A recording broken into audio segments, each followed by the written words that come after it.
한 분이 그 암 환자는 잊지를 못하겠어요. 암 진단을 받고 영등포에 역에 딱 섰는데 온 세상이 찬란해 보이더래. 온 세상에. 막 딱 했는데 그 리아카를, 그 박스를 그냥 묶어갖고 리아카를 끌고 가는 할아버지가 너무 멋있어 보이더래. 저 할아버지는 살아서 생명을 누리고 살고 있구나. 저 할아버지는 생명을 누리고 살고 있구나. 그 할아버지가 그렇게 힘차 보이더래. 이 포장마차에서 떡볶이하고 오뎅을 끓이느냐고 땀을 흘리는 그 아줌마에 너무 부럽더래. 그리고 버스가 온다고 막 버스 잡는다고 막 사람들이 뛰어갈 때 생명이 막 흘러 넘치더래요. 난 이제 이 세상에 더 이상 없겠구나. 이런 세상에 함께 할 수 없구나. 내 존재가 잊혀진다는 거, 내 존재가 사라진다는 건 너무너무 슬픈 거예요. 근데 여러분들, 제가 진리 하나 알려드릴게요. 우리 인간은요, 죽기 전까지는요, 절대 안 죽어요.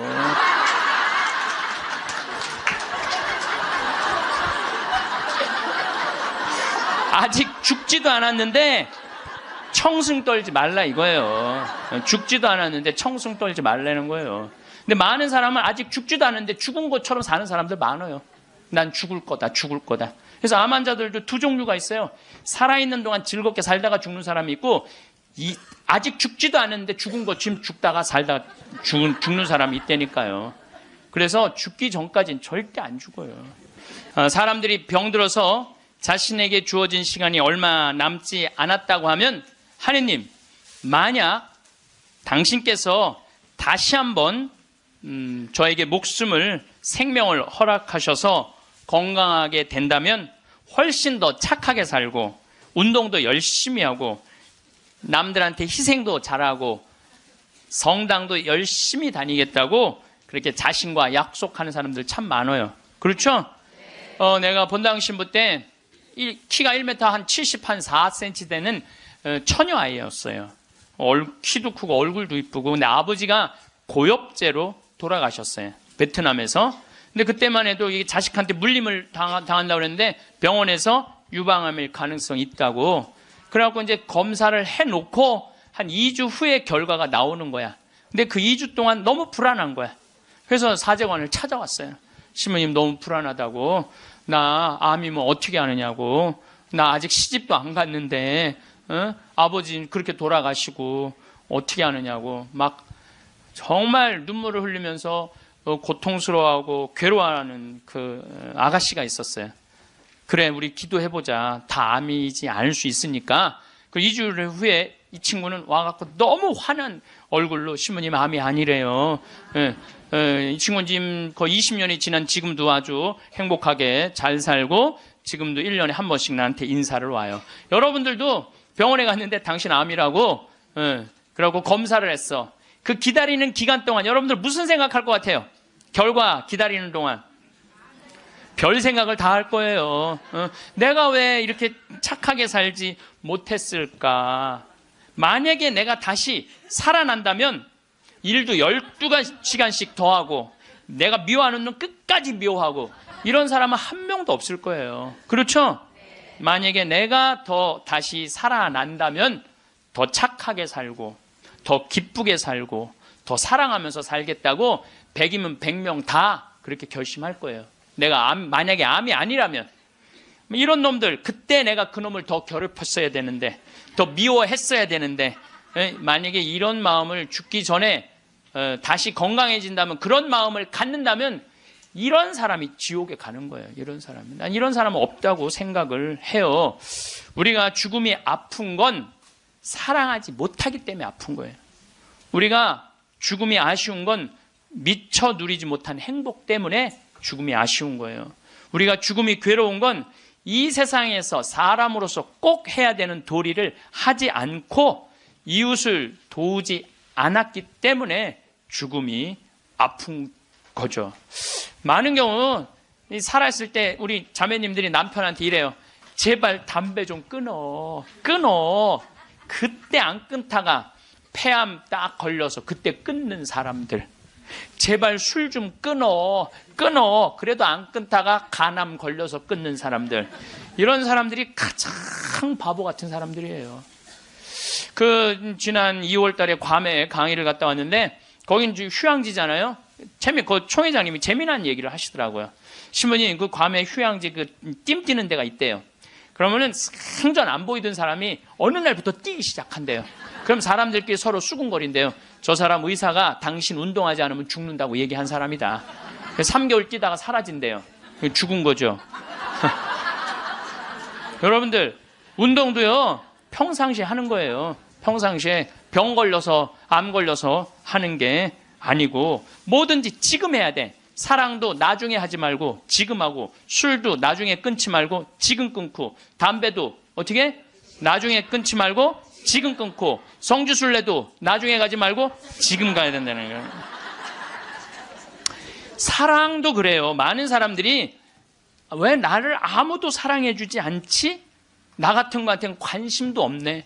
나같이 못생기고 뚱뚱하고 능력 없는 나한테 관심 가져주는 사람 하나도 없네. 이러고 맨날 울고 우울증에 걸리는 사람들이 있어요. 여러분들, 많은 사람들이 저한테 그래요. 신부님은 사랑을 많이 받아서 그런 말씀, 우리들 마음을 이해를 못한다고. 여러분들, 제가 사랑만 받을까요? 저도 노력 무지하게 해요.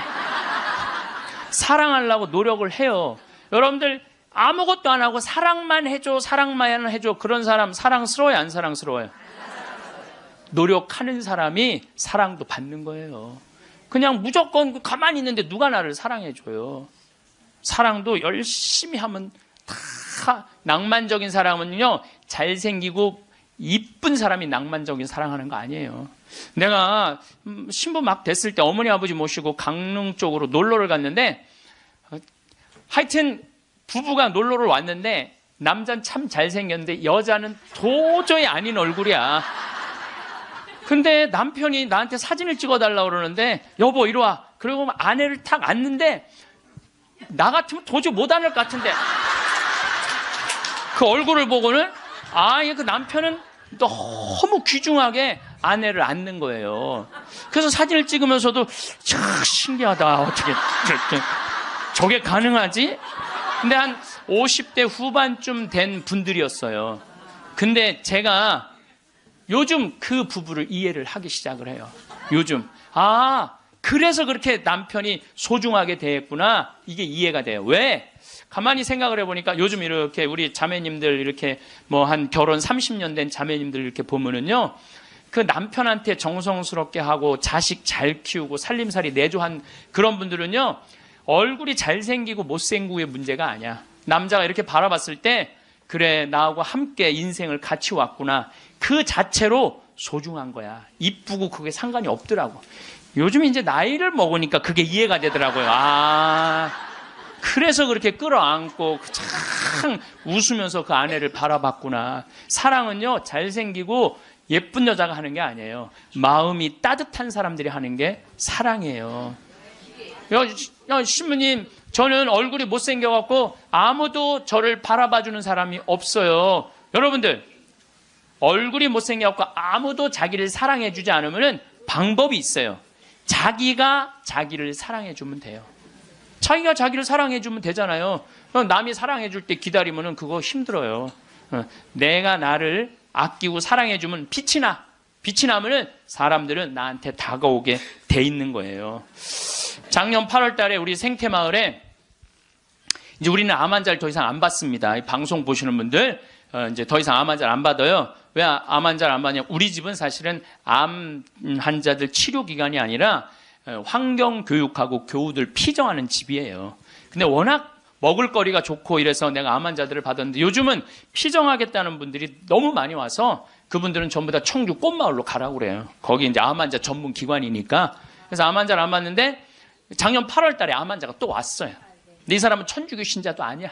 천주교 신자도 아닌데, 이 대장암이 걸렸는데, 열어보니까 직장암이 걸렸는데 대장까지 다 퍼진 거야. 그래서 의사가 다시 덮은 거예요. 그리고 딱 왔는데 몸무게가 30kg야. 30kg. 30kg면은 항암을 못 한대요. 40kg가 넘어야지 항암을 한다는 거예요. 근데 이분이 2달밖에 못 산다고 그러는데, 내가 2달 있다가 죽을 거라면 병원에서 죽고 싶진 않더래요. 그러니까 2달 동안 먹지도 입지도 못했던 거야. 이 자매가. 그래갖고 이제 생태마을에 8월 달에 온 거야. 우리 생태마을에 머물고 싶어갖고. 경치 좋은 데서 개신교 신자야. 하나님 찬양하고 죽겠다고. 응. 그래갖고 이제 내가 이제 만나러 나가려고 그랬더니 직원들이 신부님 받지 말라고. 지금 방이 예약이 이미 10월, 11월 달까지 다 차가고 그분이 받으면 안 된다고. 절대 받지 말라고 그러는 거예요. 내가 또 마음이 약해갖고 잘 받거든요. 그러니까 이제 직원들이 이제 그 마음 약해질까봐 받지 말라고. 근데 내가 딱 마당에 나가서 그 자매를 딱 봤는데 이뻐.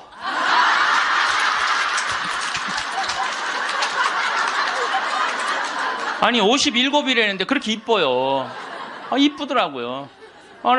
난 서 있지를 못하는 거야. 2달 동안 입지도 먹지도 못했으니까. 너무 이쁘더라고요. 그래서 신부님 나 2달밖에 안 남았는데 여기 있고 싶다고 좀. 그래서 내가 직원들한테 야 죽은 사람 소원도 들어준다는데 산 사람 소원 하나 못 들어주냐? 그 침대 있는 방 그거 내주자. 그리고 우리가 8월 9월 추석 들어있으니까 그땐 손님이 좀 뜸하지 않느냐. 그래서 받자. 받았어요. 받았는데 이 자매가 유명한 번역가예요. 중국어, 영어, 독일어를 할 줄 아는 유명한 번역가예요. 여러분들도 아마 그분 책을 한 번씩 봤을 거예요. 근데 어쨌거나 우리 집에 와서 2달 동안 밥도 못 먹었다는 자매가 병원에서 우리 집에서는 밥을 나보다 더 먹는 거야. 밥이 너무 맛있다는 거야. 밥이 너무너무 맛있다는 거야. 밥이 너무 맛있다는 거예요.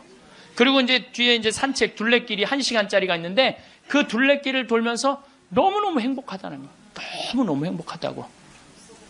이제 그래갖고 뭐 그런가 보다 해갖고 이제 10월 달이 됐는데 이제 2달 후에 방 빼줄 생각을 안 하는 거야. 2달 있다가 죽는다고 그래서 받아줬더니 살이 더 통통 찌는 거예요. 살이 더 통통. 근데 10월 달에 오더니 이 자매가 하는 말이 신부님 내가 미사 참여를 해보니까 성체가 너무 좋다는 거예요. 개신교는 성체 성사가 없잖아요.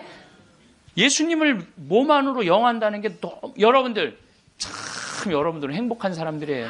여러분들 사랑은 뭐냐면요. 사랑은 같이 있고 싶은 거야.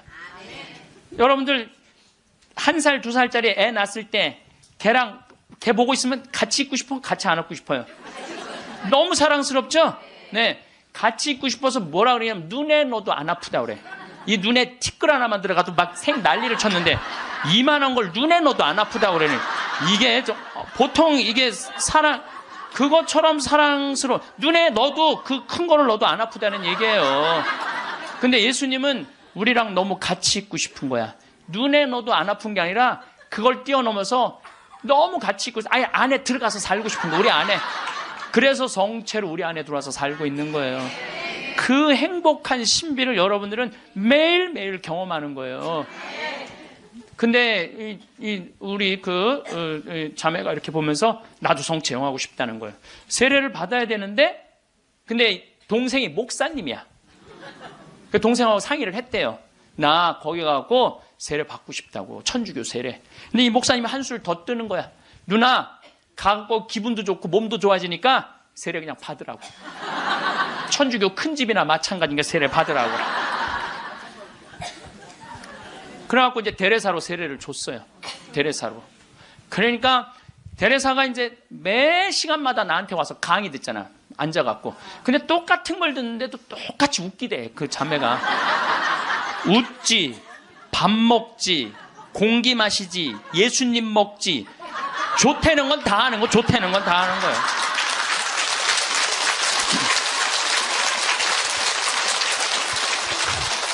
제가 시작 기도로 바친 게 이 자매가 나한테 메시지를 보낸 거예요. 네. 암이라고 하는 무서운 병을 만나면서 비로소 하느님을 만나게 되었습니다. 그 전까지는 교회도 잘 안 나갔대요. 관념이나 추상적인 존재로서가 아니라 매일매일의 삶과 고통 속에서 이전에 중요하다고 생각했던 것들이 얼마나 덧없음도 알게 되었고 저를 겸손하게 만드신다는 걸 감사하고 있습니다. 이 세상에서 내가 누구인지 하느님과 나의 관계에 대해 보다 깊이 이해하게 되었습니다. 나 자신의 한계를 처절하게 경험했고 깊은 실망도 알게 되었습니다. 그럼에도 희망이 얼마나 소중한 것인지 조금 알게 된 것 같아요. 그리고 항상 사람들 속에서 서로 보살피며 살아야 한다는 것을 비로소 알게 되었습니다. 우리 생태마을에서 살면서요. 너무너무 삶을, 그리고 이분이 그런 거예요. 2달 동안 그냥 하느님 속에서 살다가 죽겠다고 찬양하면서, 그러면서 점점 건강이, 12월 달이 돼도 방 뺄 생각을 안 하는 거예요. 온몸에 암이 다 퍼졌다는 사람이. 그래서 이제 12월 마지막 제주는 내가 너무 강의가 많으니까 이제 마지막 제주는 쉬어요. 오늘부터 21일까지 하루도 안 쉬고 강의를 하는 거예요. 21일까지. 그러니까 대림 여러분들 피정한다고 그냥 여기서 부르고 저기서 부르고 그러니까 근데 예수님 내가 그래 대림 때 항상 예수님이 난 12월 10일 날 태어났으면 좋겠어. 너무 힘들어. 그래서 25일부터 30일까지는 제가 쉬어요. 근데 쉬면서 이제 평창에 이제 오늘도 새벽에 눈이 와갖고 그냥 직원들이 눈을 다 쓸었거든요. 그래서 이제 마지막 주 쉬면서 집에서 뭐 할 일이 별로 없잖아요, 또. 그러니까 우리 직원들한테 저녁 먹고, 야, 영화 보러 나가자. 우린 또 영화를 보려면 원주로 나가야 돼.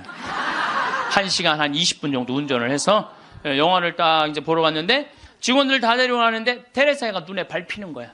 혼자 놔두고 가기가 그렇잖아요. 그 큰 건물에. 그래서 테레사도 같이 가자. 그래서 이제 테레사하고 같이 영화를 보러 갔어요. 근데 내가 영화를 보러 갔는데 영화를 잘못 골랐어.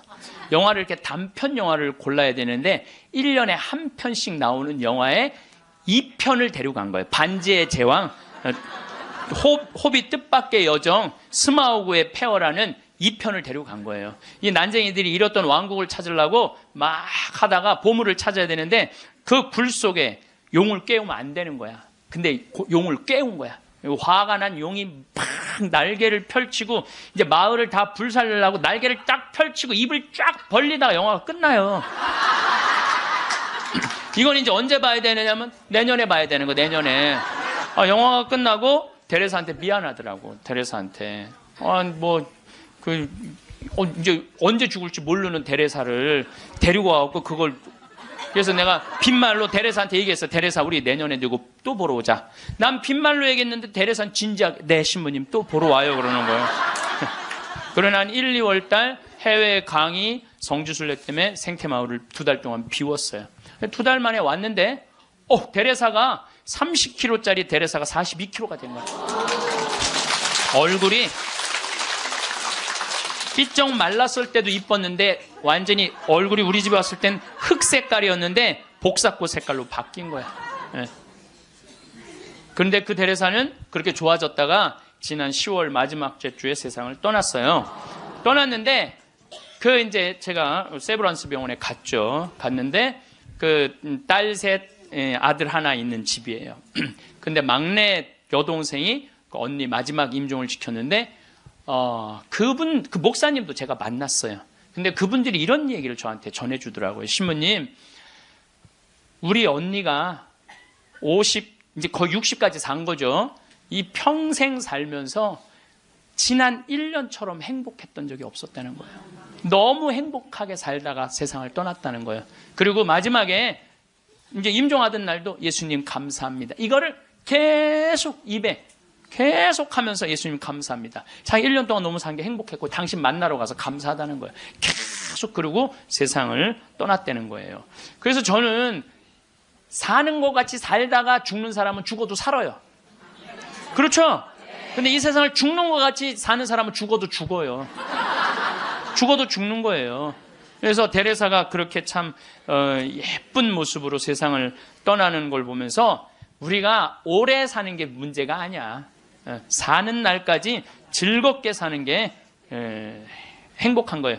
우리 데레사가 마지막에 나한테 보낸 메시지가 있어요. 이거 내가 끝기도에 할 거지만 지금 다시 한번 읽어드릴게요. 누군가 제게 제일 좋아하는 게 무엇이냐고 묻는다면 즉시 하늘을 바라보는 것이라고 답할 거예요. 우리 생태마을에서 이렇게 하늘을 바라보는 모습이 너무너무 행복했대요. 하늘이 파란 하늘을 바라보는 게.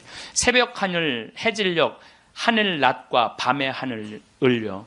하늘은 늘 자유롭고 무한하며 아름다워요. 하늘을 보면 주님께 삶을 주신 그 사랑에 감격해서 울고 싶고 웃고 싶어요. 하늘을 바라볼 수 있게 하신 그 사랑이 감사합니다. 라고 이렇게 나한테 아름다운 많은 시들을 보내면서 번역가였으니까 이렇게 해서 이제 데레사는 세상을 떠났어요. 그래서 우리는 하여튼 죽기 전에 생이별하는 거, 사랑도 못하고 뭐 이래서 죽는 게 싫어. 이제 사랑도 하고 여행도 다니고 다 좋아. 그래도 죽는 게 싫어. 왜 그러냐면 존재의 사라짐 때문에 그래요. 내 존재가 이 세상에서 없어진다는 거는 너무너무 슬픈 거예요. 이건 좀 형이상학적인 문제예요. 내 존재가 사라진다는 거. 내가 40살인데 1월 달에 병원에 갔더니 의사가 당신 2달밖에 못 산다. 기껏 살아야 두 달이다. 3월 달에는 죽는다. 그럼 이 사람은요, 이때부터 울기 시작을 하는 거야. 내가 3월 달에 죽어? 나 진달래 보고 싶은데 진달래 필 때 나는 이 세상에 없겠네. 나 여의도 벚꽃 구경 가고 싶은데 벚꽃 필 때 난 이 세상에 없겠네. 나 목련 보고 싶은데 목련 필 때 난 이 세상에 없겠네. 그리고 우는 사람 참 많아요. 나 생태마을에 있으니까 암 환자들 많이 오잖아요. 예. 그래갖고 막 울며 신부님 난 아직 어디도 못 가봤고 제주도도 못 가봤고 바다도 못 가봤고 근데 나 죽는다고 막 울며 불며 하는 사람들 참 많아요. 여러분들 죽음을 미리 앞당겨서 죽지는 마세요. 살아있는 동안 삶을 즐기고 죽을 때 죽음을 받아들이는 훈련이 필요합니다. 저는 저도 뭐 아주 뭐 그런 거하고 상관없는 이 위암 아주 초기 환자였어요. 그래서 위를 3분의 1을 잘라냈어요. 근데 5년 전이죠, 이제. 그런데 내가 그리고 난 다음에 사는 게 모든 게 감사해. 살아있는 게 감사해. 살아있는 게. 내가 제일 그 삶을 많이 누리고 느끼고 살고는 있지만은 제일 행복할 때가 언제냐면은 이제 아침에 읍내 목욕하러 나가요. 이제 우리는 읍내 목욕탕 이제 한 8km 되니까 운전을 한 10분 정도 하면은 목욕탕에 6시에 딱 가면은 우리 또 시골은요 전날 청소하는 사람이 다 탕을 닦아놓고 물을 안 받아놓고 가요. 내가 딱 가면은 탕에 물을 내가 제일 먼저 물을 틀어서 물을 받아. 그래갖고 이제 물을 받아갖고 샤워를 하고 탕 안에 그 제일 깨끗한 첫물에 몸을 쫙 담그면은요 온몸이 너무 편안한 거야. 거기서 이제 묵주기도 5단을 일단 하고 묵주기도 5단을 하고 이제 나와서 다 운전을 하고 그 평창 읍내에서부터 우리 집까지 오는 길이 내내 옆에 강이 있어요.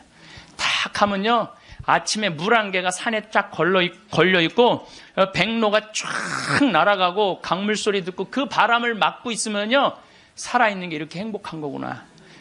이게 돈 드는 일이 아니에요. 우리가 삶을 얼마든지 누리고 느끼고 생명을 누리고 살 수 있어. 우리가 그걸 할 줄 모르는 게 문제인 거예요. 할 줄 모르는 게. 여러분들도 오늘 이렇게 와서 강의 들으니까 삶이 생명감이 좀 느껴지지 않아요? 네. 그래서 집에 있으면 안 되는 거예요. 집을 나가야 되는 거 무조건. 네. 집에 있으면 우울증밖에 걸릴 게 없는 거예요. 네. 제가 여러분들 죽을 때 가족들 모아놓고 나는 내가 처음 자전거 탈 때 아빠가 뒤에서 잡아주고 너 혼자 이렇게 자전거 처음 탔을 때 아빠는 얼마나 행복했는지 몰라. 죽을 때 아빠가 자식한테 이렇게 얘기하는 거죠. 내가 너희들 손잡고 우리 생태마을 국장하고 아들 둘하고 3, 4년 전에 스페인 산티아고 600km를 걸었어요. 우리 국장은 한 달 동안. 그게 내가 보기에는 죽을 때 내가 너희들하고 그때 걸었을 때 너무너무 행복했어. 이런 말을 할 때 여러분들 멋있게 죽는 거예요. 안 죽으려고 이리 도망다니고 저리 도망다니고 그냥 풀뿌리 캐먹고 그냥 죽은 건지 산 건지도 모르고 그냥 이러고 살다가 죽지 말라는 거예요, 여러분들. 김수환 추기경님이 돌아가실 때 고맙습니다. 사랑하십시오. 참 멋있게 죽잖아요. 그러니까 여러분들도 죽을 때 좀 제발 멋있게 죽어. 죽을 때 좀 멋있게 죽어야 될 것 같아요. 내가 지난 6월 달에 필라델피아에 강의를 갔었어요. 강의가 끝나고 이제 버지니아로 옮겨가려고 그러는데, 기차를 타고 가려고 그러는데, 젊은 부부들이, 뭐 젊었다고 그래야 한 45, 6 된 부부들이, 신부님, 저희들이 모셔다 드릴게요. 뿌레젤이라는 가게를 하는 분이에요. 아니, 가게는 어떻게 하고, 직원들이 알아서 해요. 뿌레젤이라는 건 뭐냐면은, 밀가루에다가 소금 넣어서 굽는 빵이에요. 이게 하나에 300원이야. 그걸 5개를 묶어요. 그래갖고, 그게 그냥 필라델피아는 흑인이 많이 살아요. 그걸 먹고 막 허기 우리 김밥같이 먹는 거야. 김밥같이. 예. 그래서 이제 그럼 고맙다고 한 3시간 반, 4시간 걸리는 거리니까 차를 타고 가는데 이런 얘기, 저런 얘기, 이민 중에 어려웠던 얘기, 행복했던 얘기 많이 하는데 참 그 두 부부가 나한테 기가 막힌 얘기를 해주더라고요. 한참 뿌레째를 구워서 팔면서 대출도 갖고 그러는데 하루는 완전히 늙은 흑인 하나가 찾아왔대요. 그러니 뿌레째 300개를 주문을 하더래요. 그래서 내일 갖고 갈 거냐? 그랬더니 아니 오늘 갖고 갈 거야. 아니 당신 2시간이나 기다려야 되는데 기다릴 수 있느냐? 난 기다릴 수 있다고 그러더래. 직원들이 막 눈총을 주더래요. 미국은 다 예약 문화거든. 전날 예약을 하고 찾아가겠다 이러는데 그 흑인은 와갖고 2시간을 기다리고 있더니 돈 벌고 싶은 욕심에 그 뿌레째를 부지런히 걷대요. 거갖고 300개를 줬대. 뭐 하려고 그러냐? 그랬더니 내가 학교 수인데 우리 아이들 주려고 갖고 가는 거다. 그리고 갔대요. 다음 주에 또 오더니 또 뿌레째 300개를 주문을 하더래요. 화가 나더래요. 이게 무시하는 것도 아니고 이 바쁜데 뿌레째를 300개를 또 주문하네. 당신 기다릴 수 있겠냐? 나 기다리겠다고 여기서. 그래갖고 고소 줬대. 근데 그 다음 주에 또 오더니 뿌레째 300개를 또 고달라고 그러더래. 그래서 물어봤대요. 너 이름이 뭐냐? 그랬더니 미스터 윌리래. 미스터 윌리. 미국이 지금 예약 문화인데 당신은 왜 예약도 안 하고 우리를 힘들게 하느냐? 그랬더니 미스터 윌리란 늙은 흑인이 하는 말이 나는 예약을 할 수 없는 사람이다. 왜 예약을 못하냐? 난 지금 암이 걸려갖고 오늘 죽을지 내일 죽을지 모른다. 그런데 내가 어렸을 때 뿌레째리란 빵을 먹고 허기를 때웠다. 지금도 이 얘네들은 그 필라델피아 아이들은 얘네들은 아버지 날, 어머니 날이 따로 있어요. 그럼 그거 하나를 사서 아버지한테 보낸대요. 그걸 옛날 생각을 하고 그걸 맛있게 먹는데. 그러니까 나도 어렸을 때 이 뿌레째리란 빵을 먹고 허기를 때우고 했는데 지금 내가 수위로 있는 이 학교에 아이들도 아침을 못 먹고 오는 애들이 참 많다.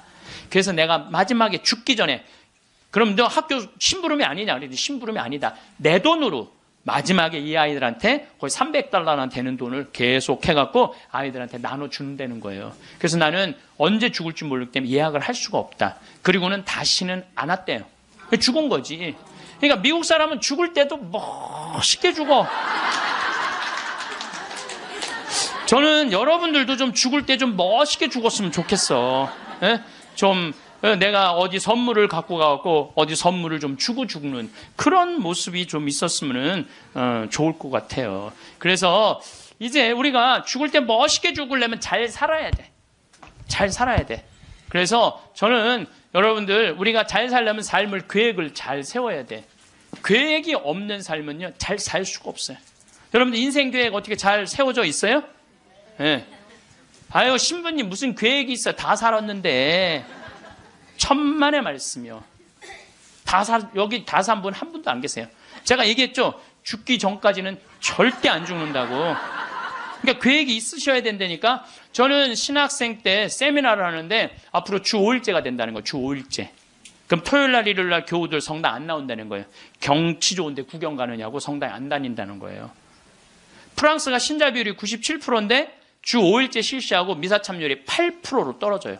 90%가 성당에 안 나오는 거예요. 내가 프랑스에 가보니까 금요일 저녁부터 놀러 나가더라고요. 금요일 저녁. 그 일요일만 되면 그 파리로 엄청난 차들이 들어오는 거야. 그럼 언제 성당에 가? 토요일 날 놀러 다니느냐고. 그럼 내가 30년 전에 신학교 교수님들이 그러더라고요. 앞으로 주 5일째 되면 한국도 그런 일이 벌어질 거다. 금요일 저녁부터 놀러 나갈 것이다. 경치 좋은데 구경 간다고. 그럼 그들을 어떻게 하느님 품으로 이끌 것이냐? 답을 내놔라. 저는 그때 그런 생각을 했어요. 그래, 교우들이 경치 좋은데 구경 간다고 성당을 안 나와? 그럼 나는 나중에 신부가 되면 성당을 경치 좋은데 전화해야 되겠다. 그리고 글리 오라고 해야 되겠다. 그래서 이제 제가 이제 신부 되자마자 저는 생태마을을 신학생 때부터 꿈꿨으니까 신부 되자마자 땅 보러 다녔어요. 용문으로, 양평으로, 가평으로, 안성으로. 주머니 돈 한 푼 없어도 항상 꿈을 꾸면 하느님이 이루어 주시거든요. 네. 월요일 날 나한테 40억 봉헌한 분도 내가 아프리카 잠비아에 대학, 농업대학 세운다는 꿈을 꾼 거예요. 그러니 누가 이루어 주시는 거예요? 하느님이 이루어 주시는 거예요. 믿음이 있어야 돼. 언젠간 줄 거라는 믿음이 있어야 돼. 네. 그래서 이제 막 여기저기 땅 보러 다니는데 뭐 30억, 50억 그러더라고요. 부동산 업자가 신부님 돈이 어디 있어서 땅을 보러 다니느냐고. 나 돈 한 푼도 없다. 대신 꿈이 있다, 꿈이. 그래서 이제 이제 교구청에서 내가 하도 그렇게 뛰어다니니까 주교님이 부르더니 강원도 평창에 땅이 15,000평이 있다는 거, 15,000평. 그거를 꾸며보라는 거예요. 그래서 제가 30살에서부터 그걸 꾸미기 시작을 한 거예요. 본당 신부 하면서. 뭐 집에 들어오면 새벽 2, 3시 늘 그랬어요. 다 본당 사목하고 집에 들어오고 그러니까. 10년 하는데 도저히 안 되겠더라고요. 그래서 주교님한테 청을 드렸죠. 주교님, 저 이제 초대 본당 신부 2번을 5년을 했으니 저 이제 강원도 평창 생태마을에 들어가서 살게 허락을 해 주십시오. 청을 넣었더니 주교님 그럼 가라고. 그래서 내가 가서 생태마을에 가서 사는데 10년 동안 꽃 심어놓고 나무 심어놓고 사니까 지금은 봄만 되면 천국이에요. 천국. 얼마나 꽃이 피면 아름다운지 몰라요. 산수유 피고 개나리, 진달래, 마로니에, 목련, 벚꽃, 찔레꽃, 이팝꽃, 조팝꽃 이런 거 피면은 꽃동산이에요. 꽃동산. 얼마나 아름다운지 몰라요. 그래갖고 마당에 딱 서면 강이 쫙 내려다 보이니까 얼마나 좋아요. 사람이요, 여러분들 산이 하나 보이는 데 사는 사람은 그냥 그런 데서 사는 거래요. 근데 산이 3겹이 겹쳐서 보이는 데서 살면은요, 좋은 땅에서 사는 사람이라는 거예요. 근데 산이 한 5겹 겹쳐 보이는 데서 사는 사람은 명당에서 산다는 거예요. 근데 산이 한 7겹 겹쳐 보이면은 대명당. 대신 내려다 보여야 돼, 그 산이. 내려다 보면 대명당에 사는 거야. 근데 우리는 여기 쓰면은 치악산 그 자락까지 보니까 12겹까지 보여, 12겹까지. 그리고 거기에 강 하나 흘러주면은 그건 말할 것도 없대는데 앞마당에.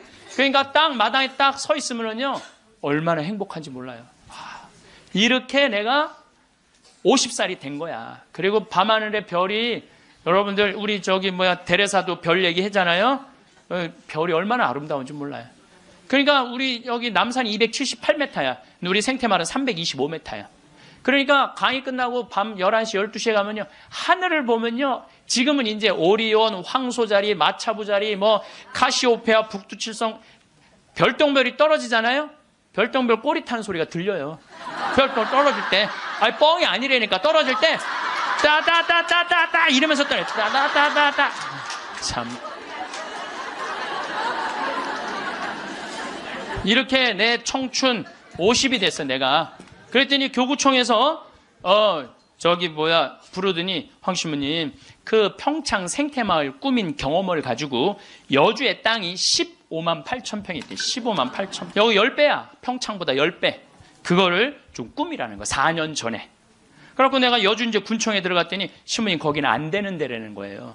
안 되는. 왜 안 되느냐? 여기는 수질관리 지역이기 때문에 한강 2km밖에 안 남았기 때문에 여기는 이렇게 큰 건물을 허가를 해줄 수가 없다는 거예요. 난 너무 하고 싶은데 허가 받을 수 있는 길이 뭐냐? 그랬더니 국회에 올라가래. 국회에서 해결해 줘야 된대. 우린 또 그렇게 되면 바로 해요. 국회 갔어요. 그래갖고 해당 지역 국회의원을 만났어요. 나 우리나라 국민들이 맨날 먹고 마시는 데만 있는 게 아니라 정말 정신적으로 쉴 수 있는 공간을 만들고 싶다. 그래서 여기 하고 싶다. 그랬더니 국회의원이 딱 보더니 신부님 이거 안 되는 거라고. 근데 한마디 했어. 내가 안 되니까 여기 왔지 되면 오겠냐고.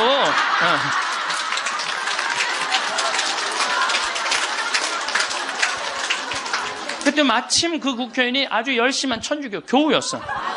고민을 많이 하더라고요. 그러더니 그러면은 군수님하고 얘기를 해보고 연락을 드리겠다고. 그래서 이제 기다렸죠. 일주일 후에 연락도 빨리 오더라고. 아주 능력 있는 국회의원이야 보니까. 전화 오대. 신부님, 우리가 군수님하고 거기 이제 폐수 처리 용량이라는 게 있어요. 그거를 할당을 해주기로 했다고. 열심히 해보시라고. 나는 그냥 그러면 끝나는 줄 알았어요. 너무 좋았는데 이게 또 이제 다시 허가 기간이 경기도청으로 넘어가는 거야. 경기도청에 가니까 이게 또 난감한 거야. 근데 마침 내가 또 경기도 기관장들한테 아침 먹고 하는 강의를 했었어요. 도지사 있고 법원장, 경찰청장, 무슨 세무서장, 국회의원들, 무슨 시장들 다 모였는데 강의를 아침에 하는데 끝나고 난 다음에 도지사님이 차 한 잔 마시자고 그래서 마시면서 이 도지사님이 그러더라고요. 신부님, 되게 기관장들이기 때문에 아침 먹고는 다 간대. 근데 끝까지 들은 게 신부님이 처음이라는 거야. 신부님 너무너무 우리한테 유익한 강의를 해줘서 너무너무 감사하다고. 혹시 필요한 거 있으면 말을 하라고. 내가 필요한 거 있다고. 나 필요한 거 있다. 내가 지금 여주에 생태마을을 꾸미는데 이게 너무 힘들다. 그랬더니 딱 도지사님 다 알아듣더니 바로 환경국하고 얘기를 하더니 막 행정실장 부르더니 일사천리로 그 자리에서 또 군수님한테도 전화해갖고 신부님 하는 일 도와주라고. 그래서 너무 나는 또 그러면 끝나는 줄 알았어. 그랬더니 그거보다 더 어려운 기관이 뭐냐면은 한강유역관리청이에요. 거기서 부정적인 의견이 나오면 안 되는 거예요. 거기 갔는데 안 된다는 거예요. 다 안 된다는 거 하여튼 다 안 된다는 거예요. 그래서 갔는데 그 이제 판시관이 7급 공무원인데 여자야. 남자는 이렇게 쑤시고 저렇게 쑤시면 어떻게 되는데 여자는 뭐 어떻게 할 길이 없잖아요. 그래갖고 신부님 여기는 안 되는 이유를 쭉 설명을 하더라고. 그런데 난 여기 너무 하고 싶다.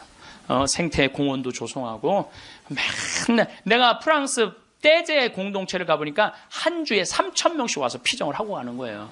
한 주에 3,000명. 그러니까 걔네들은 정신적인 훈련을 너무너무 많이 하는 거예요. 근데 우리나라는 그런 데가 거의 없는 거야. 그래서 우리 천주교 교우들도 그래서 저 여주는요 피정 기간이 월요일부터 주일이야. 일주일 동안 하는 거야. 일주일 동안. 그래서 찬송도 하고 미사 참례도 하고 강의도 듣고 밭에 나가고 잠깐 일도 하고 이런 얼마나 여러분들 시간 많잖아. 그러니까 가격은 최대한 낮추면서 우리 교우들이 그런 정신적인 걸 하고 싶다. 그랬더니 신부님 사실 저는 신자도 아니고 우리 엄마 아버지도 신자가 아닌데 신부님 우리 엄마 아버지가 평화방송만 본다는 거예요. 신부님 강의만. 자기도 몇 번 봤대. 봤는데 신부님 생각이 좋아서 내가 긍정 의견을 내겠다고. 넘을 산을 다 넘은 거야. 얼마나 행복한지 몰라요. 그런데 진짜 큰 산이 하나 있더라고. 주민들이 결사 반대하는 거예요. 주민들이 한 105호 정도 되는데 그 부평리 주민들이 안 된다. 결사 반대는. 그래서 야 이거 결사 반대하면 안 되는데 그래갖고 내가 이제 주민들 이제 마을회관에 만나자 그랬어요. 딱 만났는데 눈빛이 결사항전의 눈빛이 있더라고요. 결사항전의 눈빛이. 그래서 그러면 한번 왜 반대하시는지 말씀을 해보라고. 근데 여러분들 우리가요 협상을 할 때는요 먼저 말하면 안 돼요. 항상 상대방이 어떤 지금 기분으로 반대를 하는지 얘기를 들어봐야 돼. 그래서 내가 또 생명을 살리는 말씀 말 작년에 강의할 때 대화하는 방법 알려줬잖아요. 내가 그렇게 1년을 말을 했는데 대화를 못 하겠어요. 그래서 이제 겸손하게 앉아서 어르신들이 말씀하시는데 말씀 다 맞는 말씀이더라고요. 그리고 말씀을 들을 때는 눈빛을 깔아야 돼. 일단 이렇게. 그리고 말씀할 때마다 어떻게 고개를 끄덕여야 돼요. 이게 존중이에요. 존중. 1시간 동안 제가 계속 맞는 말씀이라고 의견을 받아들이겠다고 맞는 말씀이라고 받아들이겠다고 이제 다 얘기하고 그럼 신부님 여기다 왜 하려고 그러느냐고 내가 또 이제 말할 기회를 주신 거 아니에요. 내가 또 일단 말을 하면 이게 얼마나 대단해요. 그래서 30분 말씀을 드렸지. 30분 말씀을 드렸더니 주민들이 눈빛이 싹 풀리더라고요. 그러면은 신부님 한번 해보시라고. 근데 내가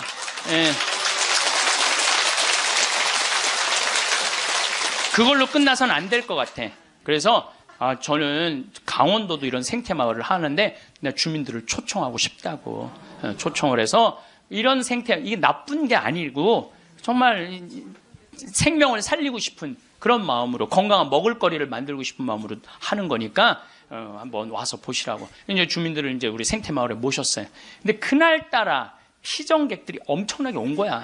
그날따라. 그래갖고 막 우리 지역 농산물 다 유통을 하거든요. 지역 동네 뭐 여기 영월 평창에 있는 농산물들 뭐 하다못해 꿀까지도 다 우리 집에 들어오면 피정객들이 와서 다 사가니까. 그러니까 지역 농산물들을 다 유통을 해주니까 얼마나 좋아요. 그걸 보더니 제가 바로 저런 거 여러분들 거기 이제 옥수수, 감자, 고구마 많이 심거든요. 이런 거 다 유통시켜 주려고 지금 그러는 거다. 주민들이 보더니 우리하고 함께 하려고 그러는 거야. 그래서 주민들이 서명까지 다 해줬어. 서명까지.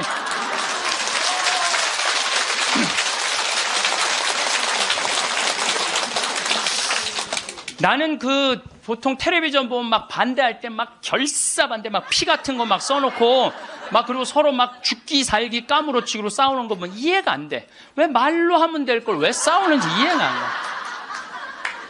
나도 양보할 걸 많이 양보를 했어요. 왜냐하면 거기에 주민들이 나는 그 산을 좀 넓은 농토를 하려고 하는데 산을 보존해달라고 그러더라고. 맞는 말씀이잖아요.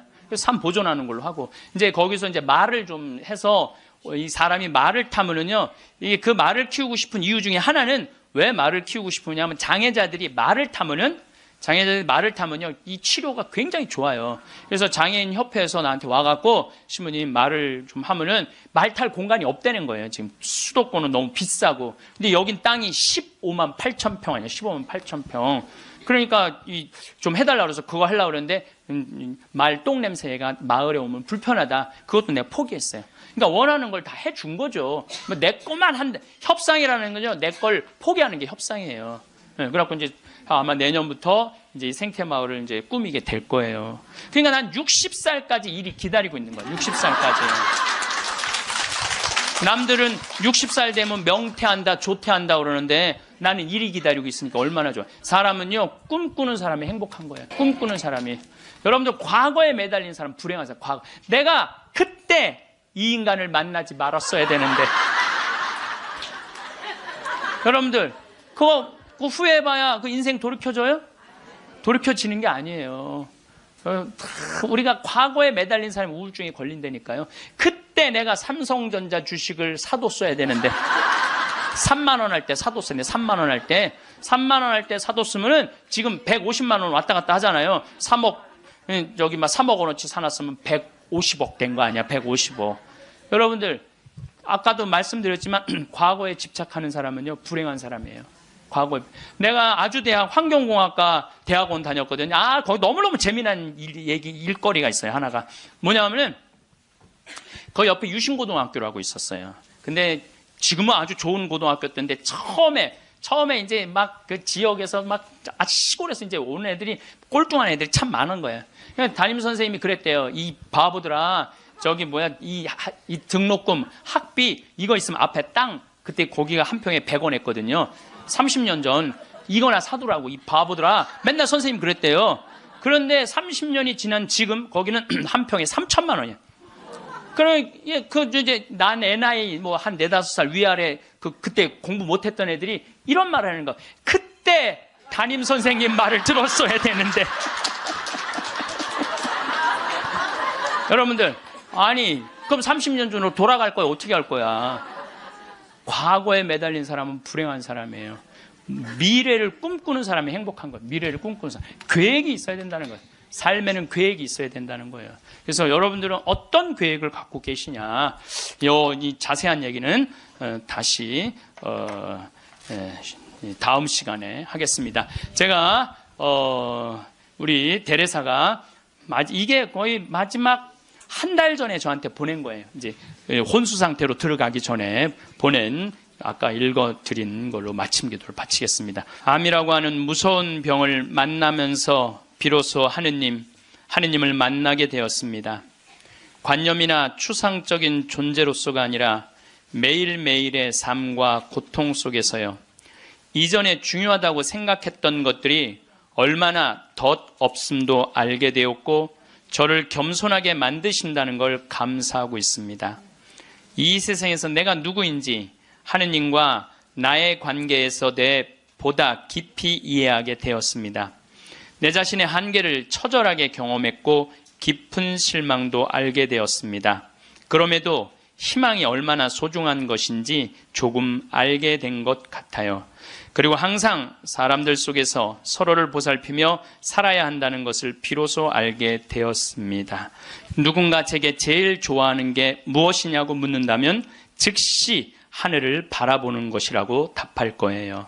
새벽 하늘, 해질녘 하늘, 낮과 밤의 하늘을요. 하늘은 늘 자유롭고 무한하며 아름다워요. 하늘을 보면 주님께 삶을 주신 그 사랑에 감격해서 울고 싶고 웃고 싶어요. 하늘을 바라볼 수 있게 하신 그 사랑에 감사합니다. 많은 분들이 과거를 돌아보며 아쉬워하거나 미래를 걱정하며 불안해하지만 정작 우리가 진짜 살 수 있는 시간은 지금뿐입니다. 이 진실을 깨닫는 순간 삶은 완전히 다른 색깔로 빛나기 시작합니다. 우리는 종종 특별한 무언가를 기다리며 시간을 보냅니다. 더 나은 상황, 더 좋은 조건, 더 완벽한 타이밍을 기다리죠. 하지만 삶은 기다리는 사람에게 멈춰 서지 않습니다. 오히려 지금 이 순간을 온전히 받아들이고 살아가는 사람에게 풍요로운 경험을 선물합니다. 생각해보면 우리가 진정으로 행복했던 순간들은 대부분 지금에 충실했을 때입니다. 반대로 아무리 좋은 상황에 있어도 마음이 다른 곳에 가 있으면 그 시간은 텅 빈 채로 지나가 버립니다. 지금을 산다는 것은 단순히 현재에 머무는 것만을 의미하지 않습니다. 지금 이 순간 내가 할 수 있는 선택을 하고 내가 줄 수 있는 사랑을 주고 내가 느낄 수 있는 감사를 느끼는 것입니다. 누군가에게 미뤄뒀던 전화 한 통, 마음속에 담아뒀던 고마운 말 한마디, 하고 싶었던 작은 시도 하나. 이런 것들을 지금 실행에 옮기는 순간 우리 삶은 조금씩 앞으로 나아갑니다. 많은 분들이 언젠가 시간이 나면, 여유가 생기면, 상황이 나아지면 무언가를 하겠다고 생각합니다. 하지만 완벽한 순간은 오지 않습니다. 지금이 아니면 영영 오지 않을 수도 있습니다. 용서하고 싶었던 사람이 있다면 지금 그 마음을 전하세요. 시작하고 싶었던 일이 있다면 지금 첫걸음을 내디디세요. 바꾸고 싶었던 습관이 있다면 지금 이 순간부터 다르게 행동하세요. 변화는 언제나 지금에서 시작됩니다. 사랑도 마찬가지입니다. 가족에게, 친구에게, 자신에게 전하고 싶었던 사랑의 마음이 있다면 지금 표현하세요. 내일은 늦을 수도 있습니다. 표현하지 않은 사랑은 마음속에 갇혀 아무런 힘을 발휘하지 못합니다. 하지만 지금 전한 따뜻한 말 한마디는 상대방의 하루를 밝게 만들고 여러분 자신의 마음도 풍요롭게 만듭니다. 사랑은 지금 주고받을 때 비로소 진짜 사랑이 됩니다. 감사 또한 지금의 산물입니다. 우리는 너무 쉽게 당연한 것들을 지나칩니다. 아침을 맞이할 수 있는 것, 숨을 쉴 수 있는 것, 걸을 수 있는 것, 보고 듣고 느낄 수 있는 것. 이 모든 것이 사실은 기적 같은 일입니다. 지금 이 순간 여러분이 가진 것들을 한번 돌아보세요. 건강, 관계, 작은 일상의 평화. 이것들이 얼마나 소중한지 깨닫는 순간 삶 전체가 감사의 빛으로 물듭니다. 감사하는 마음으로 하루를 시작하면 평범한 일상이 특별해집니다. 같은 밥을 먹어도 그 맛이 더 깊게 느껴지고 같은 길을 걸어도 주변 풍경이 더 아름답게 보입니다. 감사는 우리가 가진 것을 늘리지 않지만 우리가 느끼는 풍요를 몇 배로 키웁니다. 이것이 바로 감사의 힘입니다. 지금 이 순간 감사할 것을 하나씩 떠올려 보세요. 그 마음이 쌓이면 여러분의 하루는 기쁨으로 가득 찰 것입니다. 행복은 거창한 성취나 특별한 사건에서만 오지 않습니다. 오히려 평범한 순간들 속에서 지금 이 자리에서 우리가 얼마나 감사하고 사랑하며 살아가느냐에 따라 결정됩니다. 아침 햇살이 방 안으로 들어오는 순간, 따뜻한 물로 샤워하는 순간, 좋아하는 음식을 먹는 순간, 편안한 잠자리에 누워 하루를 마무리하는 순간. 이 모든 순간이 사실은 축복입니다. 많은 분들이 행복을 미래의 어떤 시점에 놓습니다. 무언가를 이루면, 어딘가에 가면, 누군가를 만나면 행복할 거라고 생각하죠. 하지만 그렇게 미래에 걸어둔 행복은 언제나 다시 미래로 밀려납니다. 진짜 행복은 지금 여기에서 찾아야 합니다. 지금 가진 것에 만족하고, 지금 함께한 사람들에게 감사하고, 지금 할 수 있는 일에 최선을 다하는 것. 이것이 행복으로 가는 가장 확실한 길입니다. 그렇다고 지금만 보고 살라는 뜻은 아닙니다. 내일을 준비하고 미래를 계획하는 것도 중요합니다. 다만 그 계획과 준비를 지금 이 순간에 하라는 것입니다. 미래를 걱정만 하며 아무것도 하지 않는 것과 미래를 위해 지금 할 수 있는 일을 하나씩 해나가는 것은 완전히 다릅니다. 지금의 작은 행동들이 쌓여서 내일을 만듭니다. 자신을 사랑하는 것도 지금 해야 할 일입니다. 많은 분들이 자신에게 너무 가혹합니다. 완벽하지 못한 자신을 끊임없이 채찍질하고 부족한 점만 바라보며 자책합니다. 하지만 여러분은 이미 충분히 가치 있는 존재입니다. 완벽하지 않아도 괜찮습니다. 실수해도 괜찮습니다. 느리게 가도 괜찮습니다. 지금의 여러분을 있는 그대로 받아들이고 사랑하세요. 자신을 사랑한다는 것은 자신에게 관대해지는 것입니다. 실수했을 때 자책하는 대신 배움의 기회로 삼고 부족한 점이 보일 때 비난하는 대신 성장할 수 있는 영역으로 바라보는 것입니다. 자신에게 따뜻한 말을 건네고 자신의 노력을 인정하고 자신의 존재 자체를 소중히 여기는 것입니다. 이런 자기 사랑이 있을 때 비로소 다른 사람도 진정으로 사랑할 수 있습니다. 자신을 사랑하는 사람은 여유가 있습니다. 다른 사람의 시선에 흔들리지 않고 비교에 괴로워하지 않으며 자신만의 속도로 삶을 걸어갑니다. 이런 여유는 주변 사람들에게도 편안함을 줍니다. 자신을 사랑하는 사람 곁에 있으면 나도 모르게 마음이 편해지고 자신감이 생깁니다. 여러분이 자신을 사랑하는 것은 여러분뿐 아니라 여러분을 사랑하는 모든 사람을 위한 일이기도 합니다. 지금 이 순간 자신에게 물어보세요. 나는 나를 얼마나 사랑하고 있는가? 나는 나에게 얼마나 친절한가? 만약 자신에게 가혹했다면 지금부터라도 태도를 바꾸세요. 자신에게 다정한 말을 건네고 자신의 작은 성취를 축하하고 자신에게 필요한 휴식을 주세요. 이것이 바로 지금 여러분이 자신에게 줄 수 있는 가장 큰 선물입니다. 과거는 이미 지나갔습니다. 아무리 후회해도 바꿀 수 없습니다. 과거의 실수나 잘못된 선택을 붙잡고 있으면 지금의 소중한 시간만 낭비됩니다. 과거는 교훈으로 삼되 거기에 머물지 마세요. 지금 이 순간부터 다르게 살면 됩니다. 과거의 나와 지금의 나는 다른 사람입니다. 지금의 나는 과거보다 더 많이 알고 더 성숙하고 더 지혜로워졌습니다. 과거를 놓아주는 것은 쉽지 않습니다. 특히 아픈 기억이나 후회스러운 일들은 자꾸만 떠오릅니다. 하지만 그럴 때마다 부드럽게 자신에게 말하세요. 그건 이미 지나간 일이고 나는 지금 여기에 있다고. 과거의 고통을 반복해서 되새기는 것은 스스로에게 상처를 주는 일입니다. 대신 그 경험에서 배운 것을 떠올리고 그 덕분에 지금의 내가 더 단단해졌음을 인정하세요. 미래에 대한 걱정도 마찬가지입니다. 아직 일어나지 않은 일을 걱정하며 불안해하는 것은 지금의 평화를 해칩니다. 물론 미래를 대비하는 것은 필요합니다.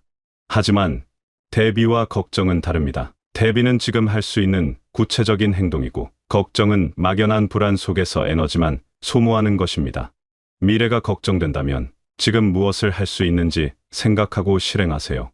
그것이 불안을 줄이는 가장 효과적인 방법입니다.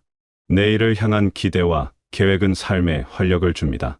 하고 싶은 일, 이루고 싶은 목표, 만나고 싶은 사람, 가보고 싶은 곳, 이런 것들을 생각하며 계획을 세우는 것은 즐거운 일입니다. 미래를 향한 긍정적인 기대는 지금을 더 의미 있게 만듭니다. 내일을 위해 오늘 무엇을 할 것인가를 생각하면 지금의 행동에 방향이 생깁니다. 꿈을 꾸는 사람은 나이와 상관없이 젊습니다. 내일을 기대하고 새로운 것을 시도하고 배우고 성장하려는 마음이 있는 한 우리는 계속 새로워집니다. 반대로 꿈을 잃고 현재에 안주하면 삶은 정체되고 활기를 잃습니다. 지금 이 순간에도 여러분 앞에는 무수히 많은 가능성이 열려 있습니다. 새로운 취미를 시작할 수도 있고 새로운 사람을 만날 수도 있고 새로운 곳을 갈 수도 있습니다. 삶은 매 순간 선택의 연속입니다. 아침에 일어나서 기분 좋은 하루를 기대할 것인지 피곤함에 짜증을 낼 것인지 누군가의 실수를 너그럽게 이해할 것인지 화를 낼 것인지 새로운 것을 시도할 것인지 익숙한 것에 머물 것인지 이 모든 선택이 지금 이루어집니다. 그리고 이 작은 선택들이 모여서 우리의 삶을 만듭니다. 지금 이 순간 여러분이 할 수 있는 가장 좋은 선택은 감사하는 것입니다. 감사는 삶의 질을 근본적으로 바꿉니다. 같은 상황에서도 감사하는 사람은 행복하고 불평하는 사람은 불행합니다. 상황이 행복을 결정하는 것이 아니라 우리의 마음이 행복을 결정합니다. 지금이라는 시간은 우리에게 계속 주어집니다. 매 순간이 새로운 시작이고 매 순간이 새로운 기회입니다. 아침에 눈을 뜨면 새로운 지금이 시작되고 밤에 잠들 때까지 수많은 지금들이 이어집니다. 이 모든 순간을 의식하며 살 수는 없지만 적어도 중요한 순간들만큼은 온전히 그곳에 머물러 보세요. 지금을 사는 삶은 후회가 적습니다. 왜냐하면 매 순간 최선을 다하고 말하고 싶은 말을 하고 싶은 일을 하기 때문입니다. 나중을 기약하지 않고 지금 실행하기 때문입니다. 물론 실수도 하고 잘못된 선택도 하겠지만 그것조차도 지금 최선이라고 생각한 선택이었기에 후회가 덜합니다. 반대로 늘 미루고 망설이다가 기회를 놓치면 평생 후회로 남습니다. 지금을 사는 삶은 관계가 풍요롭습니다. 사랑하는 사람에게 지금 사랑을 표현하고 감사한 마음을 지금 전하고 필요한 대화를 지금 나누기 때문입니다. 관계는 쌓아가는 것이 아니라 매 순간 새롭게 만들어가는 것입니다. 지금 이 순간 상대방에게 어떻게 대하느냐가 관계의 질을 결정합니다. 과거에 얼마나 잘했는지보다 지금 얼마나 잘하느냐가 중요합니다. 지금을 사는 삶은 평화롭습니다. 과거의 후회와 미래의 걱정에서 자유로워지면 마음에 평화가 찾아옵니다. 지금 이 순간 여러분이 안전하고 숨을 쉬고 있고 기본적인 것들이 충족되어 있다면 그것으로 충분합니다. 더 많은 것을 바라는 것은 좋지만 지금 가진 것에 만족하지 못하면 영원히 불행합니다. 지금 이 순간의 평화를 느끼세요. 여러분의 삶은 지금 이 순간에도 계속되고 있습니다. 이 글을 읽는 동안에도 시간은 흐르고 있고 여러분의 삶은 한순간 한순간 만들어지고 있습니다. 이 시간을 어떻게 보내느냐는 전적으로 여러분의 선택입니다. 지금부터 달라질 수 있습니다. 지금부터 감사할 수 있습니다. 지금부터 사랑할 수 있습니다. 지금부터 행복할 수 있습니다. 완벽한 순간을 기다리지 마세요. 지금이 바로 그 순간입니다. 모든 것이 준비될 때까지 기다리지 마세요. 지금 시작하세요. 조건이 갖춰질 때까지 미루지 마세요. 지금 있는 그대로 출발하세요. 여러분이 꿈꾸던 삶은 지금 여기에서 시작됩니다. 작은 한 걸음이면 충분합니다. 지금 그 한 걸음을 내디디세요. 삶은 우리를 기다려주지 않습니다. 하지만 우리가 지금을 붙잡으면 삶은 우리에게 풍성한 선물을 줍니다. 깨어있는 의식으로 살아가는 매 순간이 선물입니다. 사랑하는 사람들과 함께하는 지금이 선물입니다. 건강하게 숨 쉬고 있는 지금이 선물입니다. 이 모든 선물을 알아보고 감사하며 누리세요. 여러분은 이미 충분히 잘하고 계십니다. 완벽하지 않아도, 때로 실수해도, 느리게 가도 여러분은 충분히 가치 있는 존재입니다. 자신에게 너무 가혹하지 마세요. 자신을 따뜻하게 대하고 자신의 노력을 인정하고 자신의 존재를 사랑하세요. 여러분이 지금 이 순간 여기에 있다는 것만으로도 충분히 의미 있습니다. 여러분의 삶이 지금 이 순간부터 더욱 풍요로워지고 매일매일이 감사와 사랑으로 가득 차며 작은 행복들이 모여 여러분의 삶을 환하게 비추기를 소망합니다. 오늘 하루도 묵묵히 지금을 살아낸 당신을 온 마음으로 응원합니다. 부디 스스로를 아끼고 사랑하며 당신의 모든 순간에 깊은 평안과 행복이 깃들기를 진심으로 바라겠습니다.